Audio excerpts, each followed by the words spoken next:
Hi, this is Brooks with Character Design Forge. This video is the second in a series, so go back and watch the first part if you haven't already. Either click the link in the description or click one of the cards or annotations, whatever it is on screen right now. This series is getting you to draw better bodies for your characters.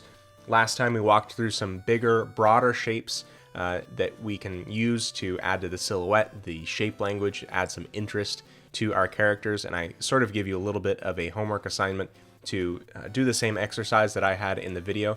So if you got past that point and you sort of progress toward drawing characters with a little bit different shapes and actually starting to segment the characters into multiple shapes, so using multiple shapes to make up the torso.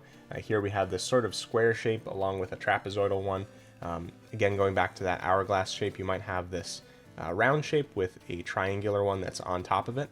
But the next thing I want to show you is a tool that should help you, especially if you struggled with that last portion of segmenting up and using different shapes. This is a very simplified version of a character skeleton. Of course, our actual skeleton is much more complex, but what I like to do is boil things down to their essence, sort of the simplest core thing, and then build from there. And this tool is kind of like a shorthand. So what we have here is the shoulders and the hips of a basic humanoid character. So when we're designing and building male characters specifically, it's always a good thing to keep in mind that the shoulders are going to generally be wider than the hips.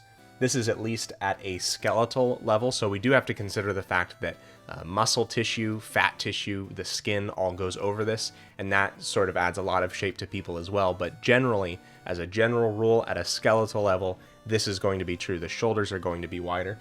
And then for female characters, it's going to be the opposite. So again, at a skeletal level, the hip bones are going to be wider than the shoulders. And the information this gives us too is the fact that the center of gravity for male and female characters is going to be fundamentally different. For males, it's going to be higher up. For females, it's going to be lower. Again, if you're not taking into account maybe a large difference in muscle or fat. So this tool is also helpful for us, especially when we're posing our characters. So maybe we can lay our character out, remembering the fact that our shoulders can sort of tip side to side, and the same at the pelvis and the hips too. So we could sort of twist our character this way.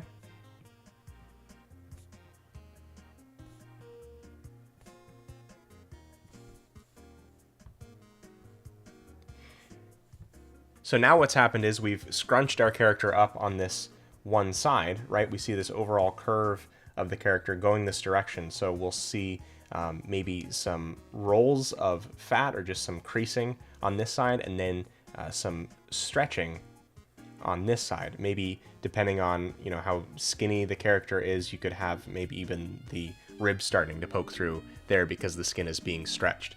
So that's something that we can think about, is sort of the pivot of the hips and shoulders in this direction. But another thing to keep in mind is that we can rotate the hips and shoulders at that torso level too. So we can have our shoulders kind of twisting in this direction and maybe our hips moving in the opposite direction like that.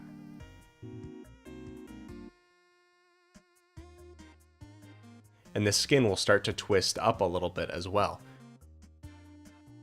So these are good things to keep in mind, especially now once we get to posing a character, maybe more of an action pose, where we might have just thought about where we put the arms and legs before. Now we can say, okay, well, maybe our character is jumping and kicking in the air. So we have their shoulders here and then the legs up like this. Well, now it's a lot more interesting because we can kind of start to define the shape the torso is making first and then add the arms and legs. And I think that just lends to a lot more interesting pose and an interesting character versus what we had before, which was just that, pedestal for the head, a very simple cylinder or rectangular body. So now I want you to take this tool and design and build some characters with it. Just play around with it a little bit. You don't have to use the same colors that I used. Just keep in mind those 4 circles that represent those points, the lines in between, and of course the spine. And you notice that the spine has this little bit of an S shape to it, so don't keep your spines completely straight. That's just not how our spines work. And then after that, I want you to pose your characters with this tool and just see what interesting stuff you can come up with. a lot more interesting than just keeping the body some kind of cylinder. That's it for me today. I'm making new videos every week at Character Design Forge. Subscribing on YouTube lets you know when new videos are made available. These videos have kind of been a sampling of what you get in the Learn Character Design course. It's over 10 hours of learning, a comprehensive character design curriculum. I do get people who ask, well, is this course okay for me or good for me if I don't even know how to draw yet? And yes, definitely it is. It's built in a way so that you can become confident in your drawing ability with some basics first, and then moves on to the intermediate and advanced character design stuff. So head over to learncharacterdesign.com to find out more about that. If this or any of my videos have been beneficial for you, educational, entertaining, please consider backing me on Patreon at patreon.com/bageldenizen. That means a ton for me, and it also gives you access to some exclusive videos just for Patreon backers, like the ones on this channel, and you also get brand new episodes of our show Character Select a whole week early. Thank you for watching, and have fun creating.